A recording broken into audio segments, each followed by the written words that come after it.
Mamimigay daw ang Hamster Combat ng bonus sa mga Telegram players na mag-stake ng kanilang airdrop tokens. At ayan po ang siyang ating pag-uusapan sa video na ito.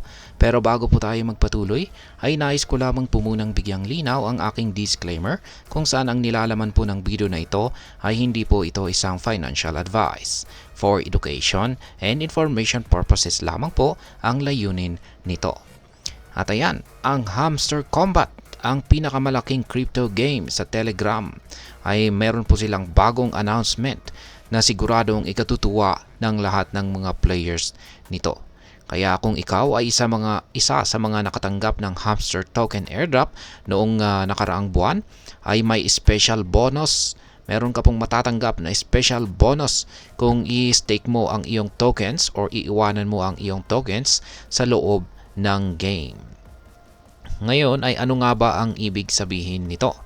Sa madaling salita ay kung hindi mo po inililipat ang iyong Hamster token sa self-custody wallet o centralized exchange at pinili mong i-keep or ilagay ito sa game, makakatanggap ka po ng bonus sa susunod na season ng Hamster Combat. Yan po ang Season 2. Ang announcement na ito ay ginawa ng mga developers ng game noong Martes. At sinabi po nila na ang mga players na magdi-decide na itago ang kanilang tokens or i-hold ay makakakuha ng boost sa susunod na Season 2. Ngayon ay paano ba ito gumagana? Ang konsepto ay medyo katulad po ng staking. Sa staking, ang mga users ay nag-earn ng yield o interest-like benefits sa kanilang tokens. Sa kaso ng Hamster Combat, hindi pa nila tinatawag na staking ang feature na ito. Pero, ang ideya ay pareho.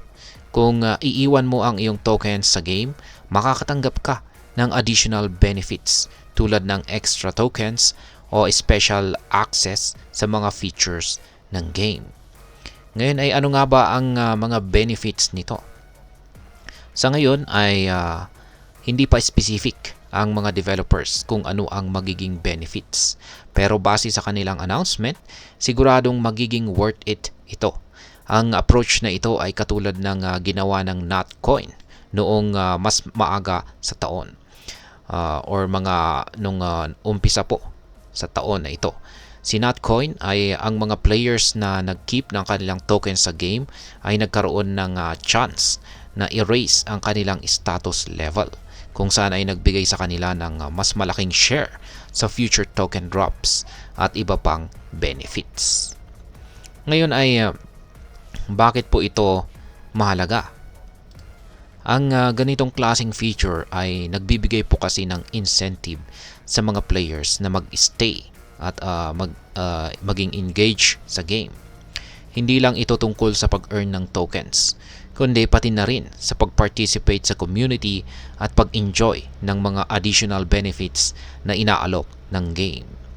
Si Hamster Combat, ang mga players ay may chance na makakuha ng bonuses at special rewards sa pamamagitan po ng simpleng pag-keep or pagtago ng kanilang tokens sa game.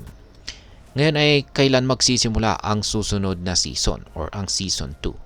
Sa ngayon ay wala pa pong exact date kung kailan magsisimula ang susunod na season. Pero siguradong malapit na ito. Ang mga developers ay nagbigay po ng palatandaan na ang susunod na season ay magdadala ng maraming exciting na features at bonuses para sa mga token holders.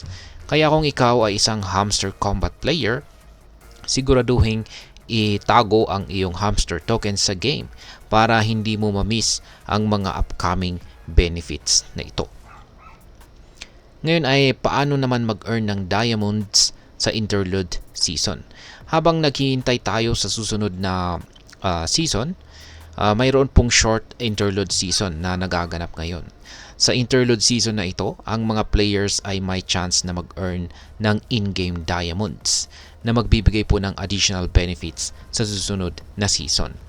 Para makapag-earn ng diamonds ay kailangan lamang po nating mag-participate sa mga activities sa game at mag-collect ng mga rewards.